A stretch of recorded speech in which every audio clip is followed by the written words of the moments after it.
Hello दोस्तों, आज की इस वीडियो में हम बात करेंगे जो उत्तराखंड के सरकार के द्वारा नंदा गौरा योजना चलाई गई है। महिला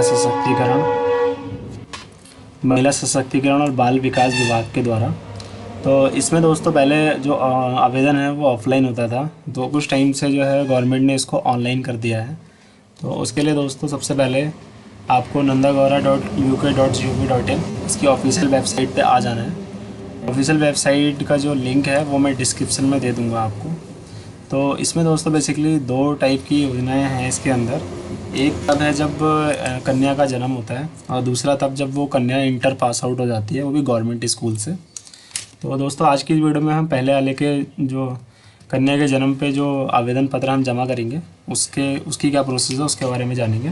तो इसमें दोस्तों ऑफिशियल वेबसाइट पे आने के बाद आपने नंदा गौरा आवेदन पत्र पे क्लिक करके फेज़ 1 आवेदन पत्र कन्या के जन्म पर इस पर क्लिक करना है।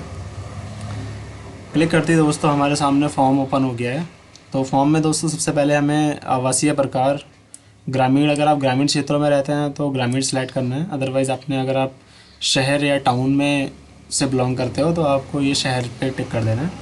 दोस्तों उसके बाद ज़िला आपका जो भी है वो आप यहाँ टिक करेंगे, और ब्लॉक जो आपका पड़ता है उस पर आप टिक करेंगे। फिर आपका आंगनवाड़ी केंद्र दोस्तों, जो आपका नियरेस्ट आंगनवाड़ी केंद्र पड़ता है उस पर आप उसको सिलेक्ट कर लेंगे ऑप्शन में। ये दोस्तों कंपलसरी नहीं है, इसको आपने ब्लैंक छोड़ना है। आपका जो गांव दोस्तों जो पड़ता है उस पर आप उसको सिलेक्ट करेंगे। बालिका का दोस्तों जो नाम वो यहाँ लिखेंगे आप, बालिका की मम्मी का नाम, उसके पिताजी का नाम, अभिभावक। अगर कई केस में अगर फादर नहीं है या मदर नहीं है तो उसमें आप देख लेना, अगर जो जीवित है उसी को अभिभावक बनाना। अदरवाइज़ दोनों ही नहीं है तो किसी अदर गार्जियन का नाम भी आप दे सकते हैं। तो इसमें दोस्तों बेसिकली फादर सेलेक्ट करेंगे, और जन्म की तारीख जो डेट ऑफ बर्थ होगी बच्चे की वो डालना है। मम्मी का आधार कार्ड का नंबर डालना है। इसमें माता का मोबाइल नंबर डालना है। जन्म का स्थान प्राइमरी हेल्थ सेंटर में हुआ है या सब सेंटर में हुआ है या अदर हॉस्पिटल में हुआ है। अच्छा दोस्तों, इसमें जो है वो एक चीज़ ये कंपलसरी है कि जो जन्म है वो हॉस्पिटल में ही होना चाहिए। अदरवाइज़ जैसे अगर बच्चा घर में पैदा हुआ है तो आपको इसका लाभ शायद नहीं मिलेगा, क्योंकि इसमें जन्म के स्थान में 3 ही ऑप्शन दिए हुए हैं, होम का ऑप्शन अवेलेबल नहीं है। जन्म की पंजीकृत संख्या ये आपके बर्थ सर्टिफिकेट से आपको मिलेगी। स्थायी निवास प्रमाण संख्या ये माता पिता में से किसी एक का स्थायी प्रमाण पत्र लग सकता है। इसमें किसी एक के स्थायी में के नंबर को आप इसमें डाल सकते हो।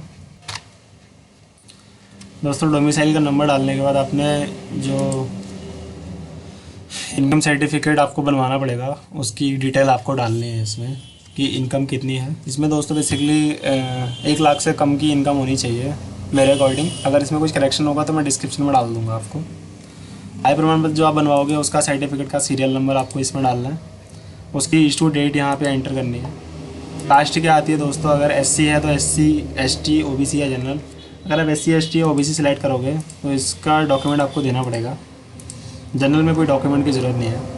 आपको यहाँ कंप्लीट एड्रेस फिल करना है अपना।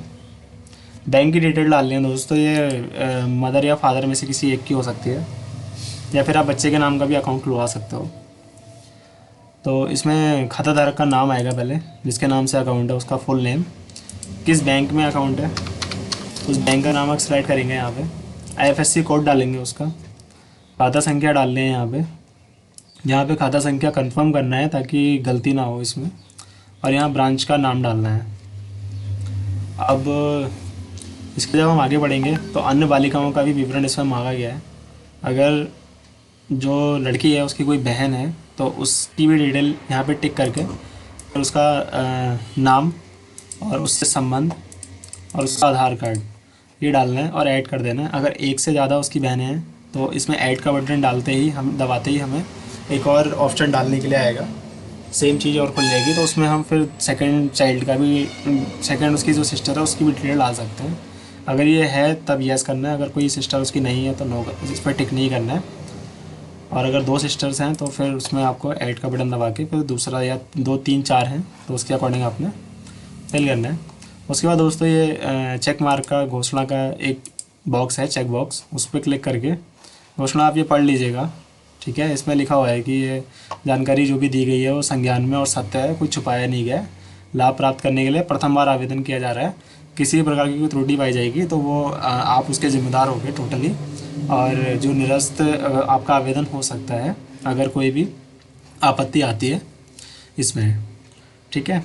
तो इसको जैसे ही आप इस पर फिल करके सबमिट करेंगे, सबमिट करते ही दोस्तों आप रिडायरेक्ट हो जाएंगे दस्तावेज वाले पोर्टल पे।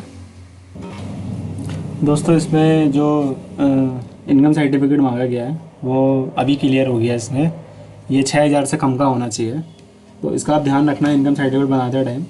और जो भी इस इनकम के क्राइटेरिया के अंडर में आते हैं वही लोग एलिजिबल हैं, अदरवाइज़ आपको इसका लाभ नहीं मिलेगा। आप इस एलिजिबिलिटी को फुलफ़िल नहीं करते हैं। तो 6,000 के हिसाब से दोस्तों महीने का 6,000 रुपये महीने के हिसाब से साल का 72,000 रुपये होता है। तो इसके अंडर में ही अगर आपकी इनकम आती है तभी आप इनकम सर्टिफिकेट बनवा सकते हैं अपना, और तभी आप एलिजिबल हो उस चीज़ के लिए। फर्स्ट स्टेप दोस्तों कंप्लीट करते ही तो registration is complete, your application ID is this, ये आ चुकी है हमारे सामने। इसको आप कहीं नोट कर लीजिएगा, देन आप ओके पे क्लिक करना। ओके पे क्लिक करते ही दोस्तों अब हम डॉक्यूमेंट वाले पेज पे पहुंच गए हैं। तो इसमें सबसे पहले दोस्तों स्थायी प्रमाण पत्र, जिसकी हमने डिटेल फर्स्ट स्टेप में दी है, वो हमें यहाँ अपलोड करना है। और दोस्तों पहले देख लो, यहाँ पे एक रेड लाइन में डॉक्यूमेंट की क्राइटेरिया बता दिया गया आपको पहले ही। तो इसमें लिखा हुआ है document must be in a PDF, JPG और JPG format and size of file should be between 150 KB to 2000 KB। तो इस चीज़ का आप ध्यान रखिएगा। PDF में सिंगल PDF बना के डालिए मेरे हिसाब से, और उसका जो साइज़ है वो 150 से 2000 KB के बीच में ही रखना है आपने। तो अब दोस्तों इसके लिए सबसे पहले जो स्थायी निवास प्रमाण पत्र है वो यहाँ पे सेलेक्ट करना है फाइल। फिर आय प्रमाण पत्र, दोस्तों ये वही सर्टिफिकेट डालने हैं जो हमने वहाँ पे डिटेल सेलेक्ट की थी, जिसकी डिटेल हमने वहाँ पे डाली है फर्स्ट स्टेप में, ठीक है। स्थायी निवास अपलोड हो गया वहाँ पे, जो हमने डाला था वो यहाँ पे। और आय प्रमाण पत्र अपलोड करना है। फिर संस्थागत प्रसव प्रमाण पत्र, ये आपको जिस हॉस्पिटल में बच्चा पैदा हुआ है वहाँ से मिलेगा, ठीक है। उसकी PDF बना के आप इसमें डाल देना। जन्म प्रमाण पत्र दोस्तों इसमें डालना है PDF बना के। बैंक पासबुक की प्रति वो इसमें डालनी है। मम्मी का आधार कार्ड डालना है। और आंगनवाड़ी कार्यकर्ती द्वारा प्रदत्त प्रमाण पत्र, जो आंगनवाड़ी में कार्य करती है वो एक सर्टिफिकेट आपको बना के देंगी, उसकी आपने PDF फाइल बनानी है स्कैन करके और इसमें अपलोड कर देना है, ठीक है। जैसे दोस्तों ये सारे डॉक्यूमेंट आप अपलोड कर देंगे, उसके बाद आपने दोस्तों एक चीज़ का इसमें ध्यान रखना है कि जो भी डॉक्यूमेंट आप इसमें अपलोड करेंगे वो वही डॉक्यूमेंट होने चाहिए जो आपने फर्स्ट वाले, जो हमने पहला इसका भरा था ये वाला फॉर्म, इसमें जो डिटेल डाली थी हमने, सेम वही डॉक्यूमेंट आपने इसमें अपलोड करना है, अदरवाइज़ आपका जो एप्लीकेशन है वो रिजेक्ट हो सकता है, ठीक है। और उसके बाद दोस्तों आपने जब अच्छे से आप ये डॉक्यूमेंट अपलोड कर देंगे, उसके बाद आपको ये सबमिट एंड नेक्स्ट का बटन दिखेगा, इस पर आपने क्लिक कर देना है। इस पर क्लिक करते ही दोस्तों आप तीसरा प्रिंट के ऑप्शन पे पहुंच जाएंगे। फिर यहाँ से आप अपनी एप्लीकेशन प्रिंट करके PDF फॉर्म में सेव करके भी रख सकते हैं, अदरवाइज़ प्रिंट भी निकाल सकते हैं प्रिंटर के थ्रू आप इसका। और बाकी दोस्तों अगर ये इन्फॉर्मेशन आपको अच्छी लगी हो तो आप आगे इसको ज़रूर शेयर करें।